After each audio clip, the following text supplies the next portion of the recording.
Bismillahirrahmanirrahim. Assalamualaikum warahmatullahi wabarakatuh. Perkenalkan, saya Diva Syalfazal Zabila, mahasiswa program studi bimbingan dan konseling Universitas Negeri Makassar dengan NIM 230404500006. Di sini saya akan menjelaskan mengenai apa itu hubungan terapeutik dan juga apa itu senyum dan empati dalam bimbingan dan konseling.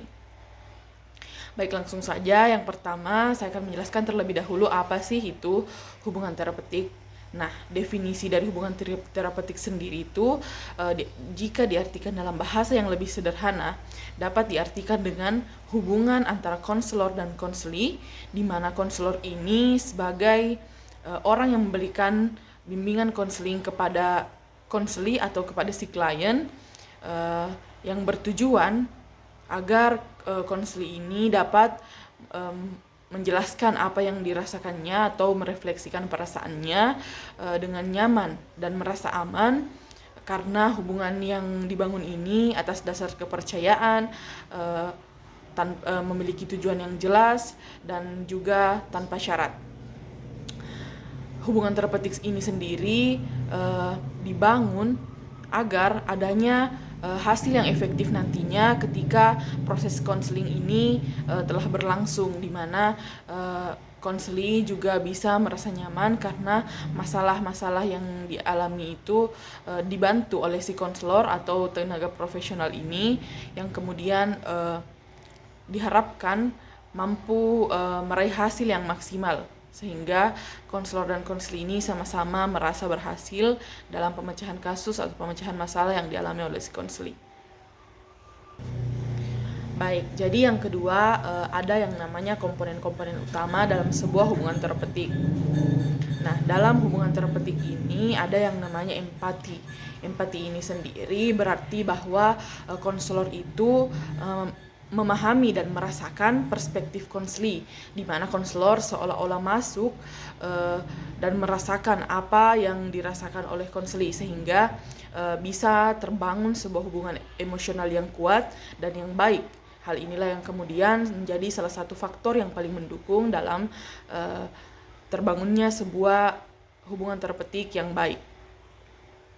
Yang kedua, ada yang namanya kongruensi. Kongruensi ini sendiri di mana konselor bersikap otentik atau memiliki keterbukaan dan kejujuran dalam menerima apa yang disampaikan oleh konseli.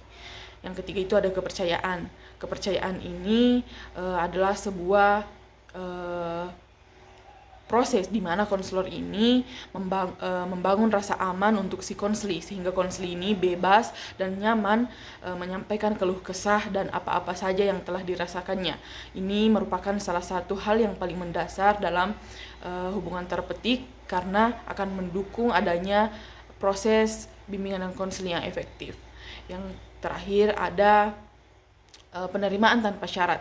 Nah, penerimaan tanpa syarat ini juga menjadi komponen penting dalam membantu untuk membangun hubungan terapeutik yang baik antara konselor dan konseli, karena penerimaan tanpa syarat ini di mana konselor dapat menerima si konseli tanpa menghakimi konseli, sehingga konseli juga merasa aman dan nyaman dalam menyampaikan keluh kesahnya dan menyampaikan refleksi perasaan dari si konseli.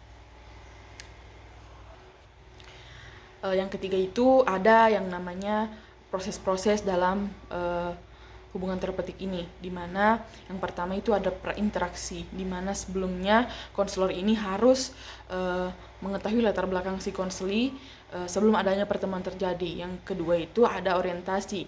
Orientasi ini adalah pengenalan awal atau pertemuan awal, yang di mana konselor dan konseli menetapkan tujuan yang ingin dicapai. Yang ketiga ada kerja, di mana kerja ini merupakan proses berlangsungnya konseling atau hubungan terapeutik dalam sebuah proses bimbingan dan konseling. Dan yang terakhir itu ada terminasi. Terminasi inilah yang kemudian mengakhiri hubungan karena sudah tercapai tujuan yang sudah diekspektasikan sebelumnya.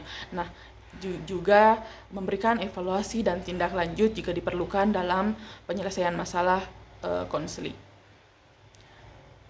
Selanjutnya saya akan menjelaskan mengenai apa itu senyum dan empati, khususnya dalam konteks bimbingan dan konseling. Baik, jadi yang pertama itu senyum. Senyum ini sendiri jika diartikan secara sederhana merupakan sebuah proses interaksi oleh konselor yang dilemparkan konselor kepada konseli, di mana konselor ini memberikan senyuman kepada konseli sehingga sebagai simbol atau tanda bahwa dia dengan tulus menerima si konseli ini, dan juga konseli akan merasa bahwa dia diterima dan disambut dengan baik oleh si konselor, yang kemudian dia merasa nyaman dan bisa terjalin sebuah bimbingan, proses konseling yang efektif dan terbuka. Yang kedua ada namanya empati. Secara sederhana juga, empati ini bisa diartikan sebagai proses konselor menerima konseli atau menyambut konseli dengan baik, dengan cara konselor ini seolah-olah masuk dalam masalah yang dialami konseli dan juga memahami apa yang telah disampaikan konseli, namun bukan hanya mendengarkan, tapi juga ikut merasakan apa yang benar-benar dirasakan oleh si konseli.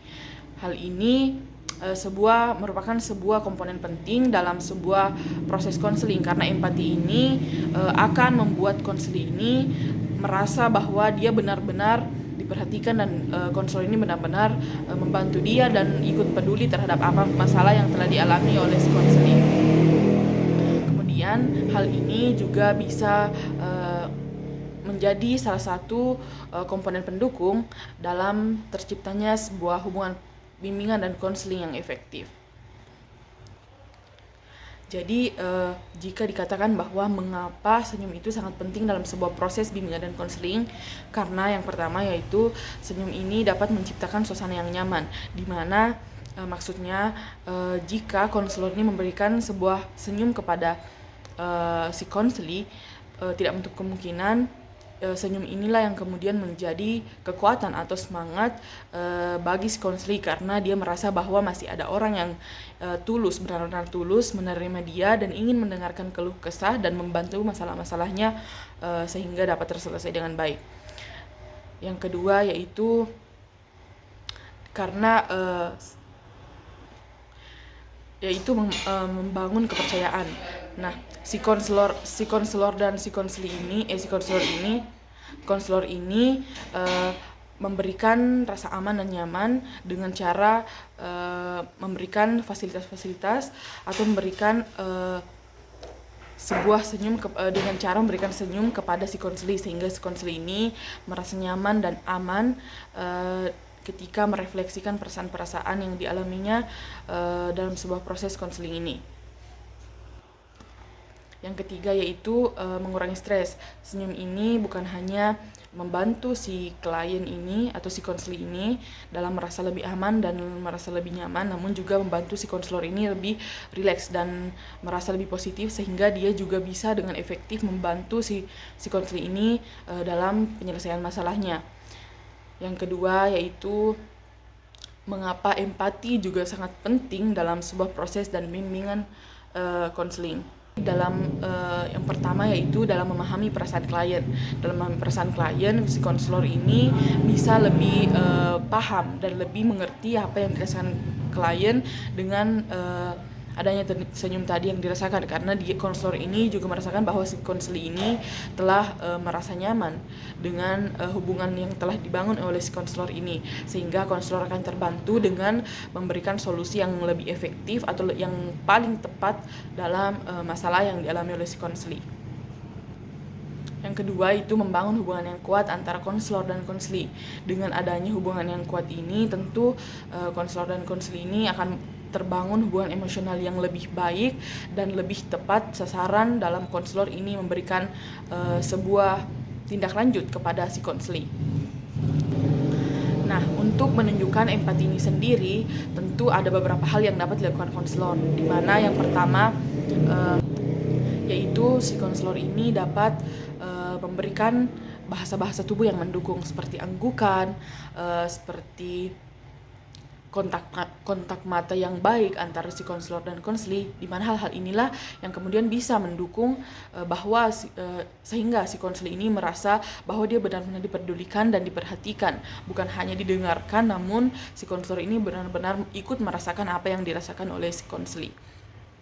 Juga konselor bisa menghindari penilaian, di mana dia harus membangun hubungan yang baik tanpa menginterupsi apa yang telah disampaikan oleh si konseli. Nah, juga selain itu si konselor ini dapat menghindari penilaian dengan cara tidak menghakimi apa yang telah dirasakan konseli, atau tidak memberikan penilaian yang buruk, atau tidak memberikan spekulasi-spekulasi yang justru akan menyudutkan si konseli. Jadi kesimpulannya, senyum dan empati ini mungkin terlihat kecil, namun dalam proses bimbingan dan konseling ini, senyum dan empati sangat memiliki peran yang besar dalam mendukung adanya hubungan bimbingan dan konseling yang efektif. Baik, itu saja dari saya. Mohon maaf bila ada kekurangan. Wassalamualaikum warahmatullahi wabarakatuh.